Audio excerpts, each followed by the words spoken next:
नमस्कार, मैं हूं सज्जन कुमार दास और आप देख रहे हैं सीख लो गणित चैनल।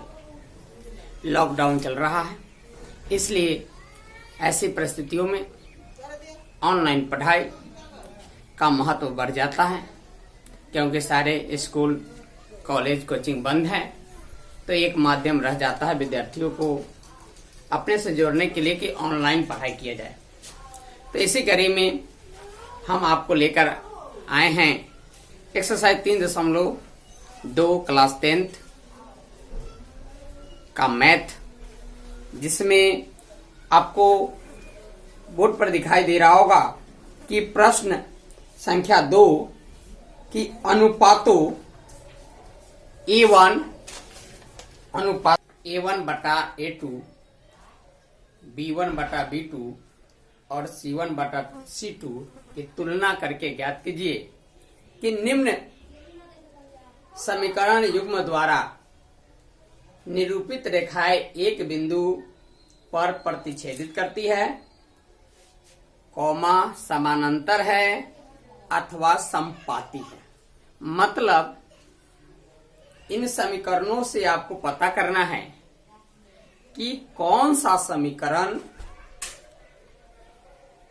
एक बिंदु पर प्रतिच्छेदित करता है और कौन सा समीकरण युग्म समानांतर है और कौन सा समीकरण युग्म समपाती है।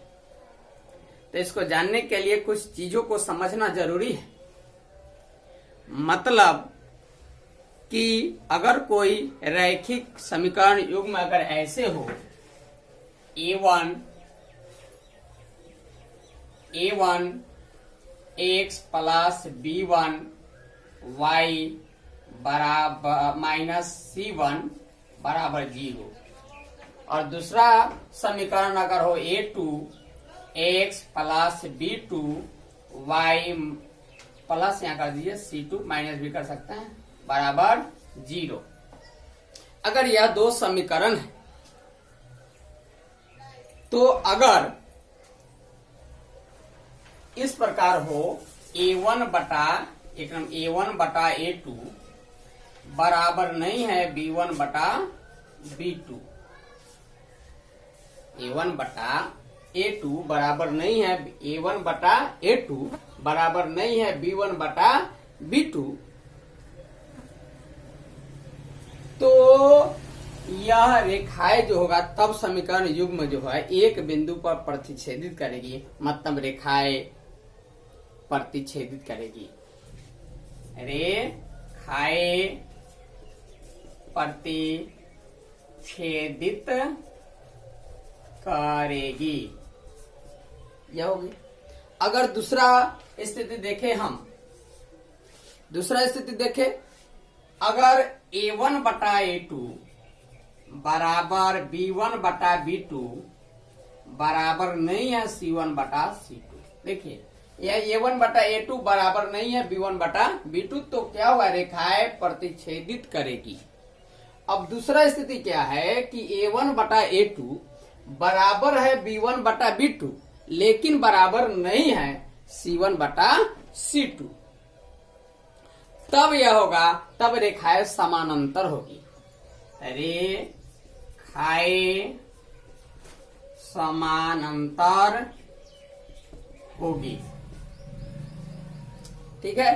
तीसरा पोजीशन है कि तीनों बराबर हो, A1 बटा A2 बराबर B1 बटा B2 बराबर C1 बटा C2, तीनों बराबर रहेगा तो रेखाएं समपाती होगी। मतलब दोनों रेखाएं एक ही बिंदु से होकर के गुजरेगी, एक ही, सभी जो पहली रेखा जिन जिन बिंदुओं से होकर गुजरेगी वही बिंदुओं से होकर दूसरी रेखा भी गुजरेगी। यही समपाती का मतलब हुआ कि यह हो गया रेखाएं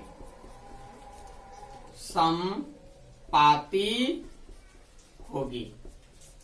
अब देखिए, अगर आपसे आपका प्रश्न इसको बदल दिया जाए, थोड़ा बदल दे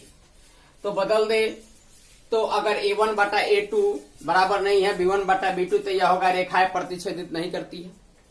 दूसरा पोजीशन हो गया A1 बटा A2 बराबर B1 बटा B2 और नॉट इक्वल टू C1 बटा C2 तो रेखाएं समानांतर होगी। और तीसरा है A1 बटा A2 बराबर B1 बटा B2 बराबर C1 बटा C2 तो रेखाएं समपाती होती है। तो अगर हमको रेखाएं प्रतिच्छेदित करती है तो हमारा यह होना चाहिए, रेखाएं समानांतर हो तो हमारा यह होना चाहिए, रेखाएं समपाती हो तो हमारा यह होना चाहिए। लेकिन अगर क्वेश्चन बदल दिया जाए और कहा जाए कि समीकरण युग्म में कौन संगत है और कौन असंगत है तो हमको ज्यादा कुछ परेशानी नहीं करना होगा, ज्यादा कुछ खोजना नहीं होगा। अगर यह पोजीशन में है तो यह संगत हो जाएगा, अगर यह हुआ है स्थिति में है तो यह असंगत हो जाएगा, और इसी परिस्थिति में है तो यह संगत हो जाएगा। तो मतलब होगा A1 बटा A2 बराबर नहीं है B1 बटा B2 तो वह संगत होगा। दूसरा A1 बटा A2 बराबर B1 बटा B2 नहीं है बराबर C1 बटा C2 तो वह असंगत हो जाएगा। और तीसरा अगर तीनों बराबर हो तो वह संगत हो जाएगा। तो यह हो गया कौन संगत, कौन असंगत, कौन प्रतिच्छेदित, कौन समानांतर और कौन संपाती, इसका हम चर्चा कर लिए हैं। अब हम कुछ क्वेश्चन को बनाएंगे, कुछ उसको बना करके देखेंगे और समझने की कोशिश करेंगे कि कौन प्रतिच्छेदित करती है, किसकी रेखाएं समानांतर है और किन की रेखाएं समपाती है। तो हम पहला क्वेश्चन उठाते हैं जिसका है, पहला क्वेश्चन है hype x minus 4y plus 8 बराबर 0 और दूसरा है 7x प्लस 6y माइनस 9 बराबर 0। अब यहां हम देखेंगे तो स्पष्ट रूप से पता चलेगा कि यह जो हमारा समीकरण युग्म जो है समीकरण 1 हो गया या समीकरण 2 हो गया, तो हमारा यह जब हम इसको बनाएंगे तो हमको अब स्पष्ट रूप से पता चल जाएगा कि यह प्रतिच्छेदित है, यह समानांतर है, यह समपाती है। ऐसे अगर रूप में आ जाए या ऐसे आ जाए या ऐसे आ जाए, कोई ना कोई रूप तो उसका होगा। तो चलिए निकालते हैं। देखिए इन समीकरणों पर ध्यान दीजिए, इन समीकरणों को आप ध्यान से देखें तो यह हो जाएगा A1, यह हो जाएगा A2, A1, B1 और यह हो जाएगा C1, A2, B2, C2। मतलब A1 हो गया आपका 5, B1 हो गया -4, माइनस लगा हुआ है, और C1 हो गया 8। ठीक है। अब चलिए यहां देखिए यह B1 हो, A1 हो गया आपका 7, B1 हो गया 6 और C1 हो गया -9। ठीक है।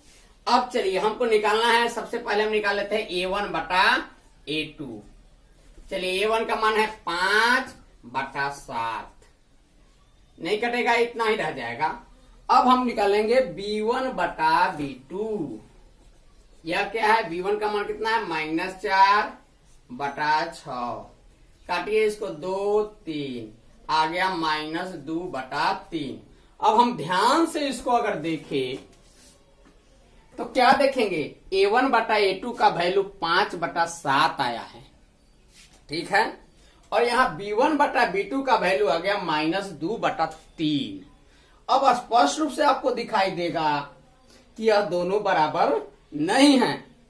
देखिए पहले यह दोनों बराबर नहीं है, और पहले लाइन में देखिए दोनों बराबर, पहले का A1 बटा A2 बराबर नहीं है B1 बटा B2, लेकिन बाकी सब में A1 बटा A2 बराबर B1 बटा B2, A1 बटा A2 बराबर B1 बटा B2 दोनों में है। तो हमारा स्पष्ट है कि पहला ऑप्शन जो है वह इसको, इस हिसाब का पहला ऑप्शन पर जो है वह फॉलो कर रहा है।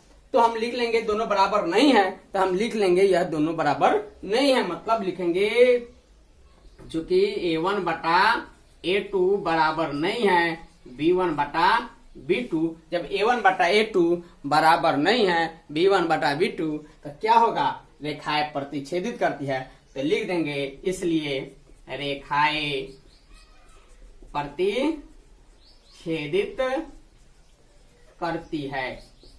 अगर हमको यह क्वेश्चन, अगर इस तरह का क्वेश्चन, अगर यह प्रतिच्छेदित करने वाला क्वेश्चन नहीं पूछता, अगर यह कहता कि बताओ यह संगत है या असंगत, तो प्रतिच्छेदित करने वाले A1 बटा A2 बराबर नहीं है B1 बटा B2, तो उसके लिए यहां संगत है सूत्र, तो हम इसको संगत लिख देते हैं।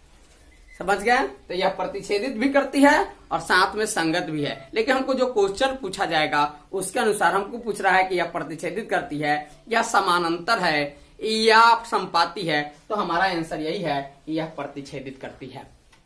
तो दूसरा क्वेश्चन देख ले। 9x 9x plus 3y plus 12 बराबर 0 और है 18x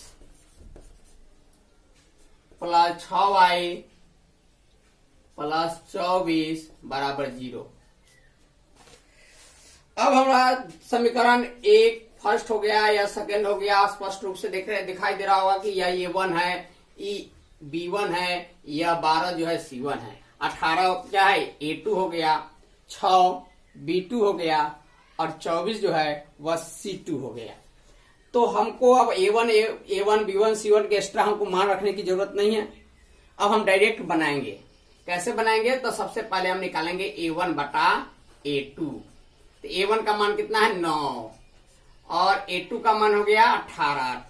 काटिए 9 का 9, 9 दूना 18, क्या हुआ 1 बटा 2 आ गया। अब हम निकालेंगे B1 बटा B2।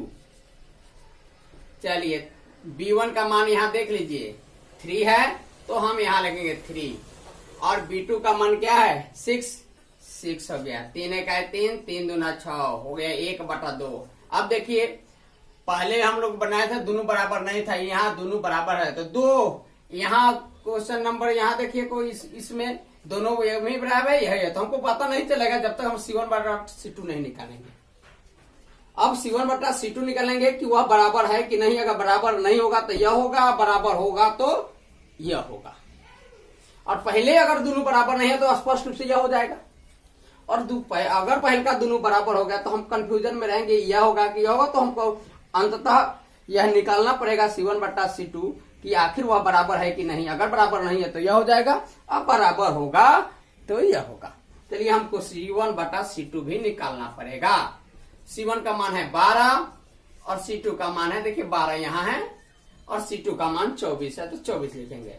12 का 12, 12 दूना 24, तो 1 बटा 2 हो गया। अब देखिए स्पष्ट रूप से अब दिख रहा होगा कि A1 बटा A2 का मान भी 1 बटा 2, B1 बटा B2 का मान भी 1 बटा 2 और C1 बटा C2 का मान भी 1 बटा 2, यानी तीनों बराबर है। मतलब A1 बटा A2 बराबर B1 बटा B2 बराबर C1 बटा C2। अब तीनों बराबर रहने की देखिए, तीनों बराबर रहने की स्थिति में यहाँ रेखाएं संपाती हो गई तो हम लिख देंगे, इसलिए रेखाएं संपाती है। तो यह जो क्वेश्चन 2 नंबर क्वेश्चन था वह हो गया संपाती। अब हम 3 नंबर क्वेश्चन देखेंगे संपाती। अब हमको अगर क्वेश्चन इसको बदल के या संपाती या समानांतर या प्रतिच्छेदित न पूछ के अगर हमको सिर्फ 2 लाइन में पूछता कि नहीं बताओ कि रे संगत है या असंगत, तो क्या जवाब होता। तो हमें देखिए यहाँ A1 बटा A2 बराबर B1 बटा B2 बराबर C1 बटा C2 के लिए क्या है संगत है, तो हम इसमें लिखते संगत। ठीक है, लेकिन हमारा क्वेश्चन पूछ रहा है कि यह हमको प्रतिच्छेदित करना है या समानांतर है या संपाती है, तो इसका जवाब यही है कि यह संपाती है। चलिए इसी तरह हम 3 नंबर क्वेश्चन बना लेते हैं। तीसरा क्वेश्चन है 6x माइनस 3y प्लस 10 और दूसरा समीकरण है अब 0 2x minus y plus 9 is equal to 0। तो यह आपका हो गया समीकरण 1, यह हो गया समीकरण 2। समीकरण 1 और 2 को देखिए तो A1 हो गया 6, B1 हो गया -3 और C1 हो गया 10। स्पष्ट है। और दूसरा समीकरण में देखे तो A2 हो गया 2, B2 हो गया, जहां एक छुपा हुआ है -1 हो गया, ठीक है, और C2 हो गया 9। यही है। तो अब हम इसको निकालते हैं, जैसे पहले निकाले हैं, फिर A1 बटा A2 का मान निकाल लेंगे, फिर B1 बटा B2 का मान निकाल लेंगे। अगर दोनों बराबर नहीं है तो आगे निकालने की जरूरत नहीं है, वह प्रतिच्छेदित हो जाएगा। अगर दोनों बराबर है तब हम C1 बटा C2 भी निकालेंगे और तब देखेंगे वह बराबर है या नहीं। बराबर होगा तो संपाती, अब बराबर नहीं होगा तो समानांतर। चलिए निकाल लेते हैं। A1 बटा A2 बराबर 6/6/2, काटिए 3 आ गया। अब B1 बटा B2 क्या है, -1 बटा -3 है, -3 बटा -1, माइनस से माइनस कर गया 3। अब है दोनों बराबर आ गया, दोनों बराबर आ गया तो हम तीसरा तो निकालना पड़ेगा, तो निकालिए C1 बटा C2, क्या C1 10/9। अब देखिए यहां A1 बटा A2 का मान आया 3, B1 बटा B2 का मान आया 3, यानी दोनों बराबर है, और C1 बटा C2 का मान आया 10/9, मतलब यह बराबर नहीं है। मैंने A1 बटा A2 बराबर B1 बटा B2, लेकिन बराबर नहीं है C1 बटा C2। तो चलिए लिख लेते हैं वही बात, चूंकि A1 बटा A2 बराबर B1 बटा B2 बराबर नहीं है C1 बटा C2। तो यह जो चीज है वह किसको दर्शाता है, तो यहाँ देखिए 2 नंबर में A1 बटा A2 बराबर B1 बटा B2 बराबर नहीं है C1 बटा C2, रेखाएं संपाती होगी, रेखाएं समानांतर होगी, सॉरी रेखाएं क्या लिखा हुआ है, समानांतर होगी। तो हम लिख देंगे इसलिए रेखाएं समानांतर होगी। तो इस तरह से आपका यह तीनों क्वेश्चन बन गया। अगर इसमें से आप देखें कि आप इस क्वेश्चन में देख करके बताइए कि यह संगत है या असंगत, तो आप स्पष्ट रूप से देख लेंगे कि A1 बटा A2 बराबर B1 बटा B2 बराबर नहीं है C1 बटा C2 असंगत है, तो यह भी असंगत हो जाता। तो इसी तरह से आप इसका 2 नंबर क्वेश्चन बना लेंगे, 2 नंबर ये बन गया, 3 नंबर बना लीजिएगा। और चौथा 5वां आगे क्वेश्चन के लिए हम अगले वीडियो में मिलेंगे आपसे। तब तक के लिए आप कोरोना से बच के रहें। धन्यवाद। इस वीडियो को लाइक करें, शेयर करें, और अगर इस चैनल को अब तक सब्सक्राइब नहीं किए हैं तो उसको सब्सक्राइब कर लिए और अपने दोस्तों तक अधिक से अधिक पहुंचाने की कोशिश करें, क्योंकि वे भी आप ही की तरह कोरोना से लड़ रहे हैं, घर में बैठ कर लड़ रहे हैं। उन्हें मैट्रिक एग्जाम भी देना है और अच्छा अंक भी लाना है। ये सारी चीजें विद्यार्थियों के साथ, खासकर 10th के विद्यार्थियों के साथ बहुत बड़ी एक चुनौती है, और इस चुनौती को हम ऑनलाइन सीख लो गणित चैनल से उसकी पूरी तरह से सामना कर रहे हैं और उस चुनौती को स्वीकार कर रहे हैं। तब तक के लिए धन्यवाद।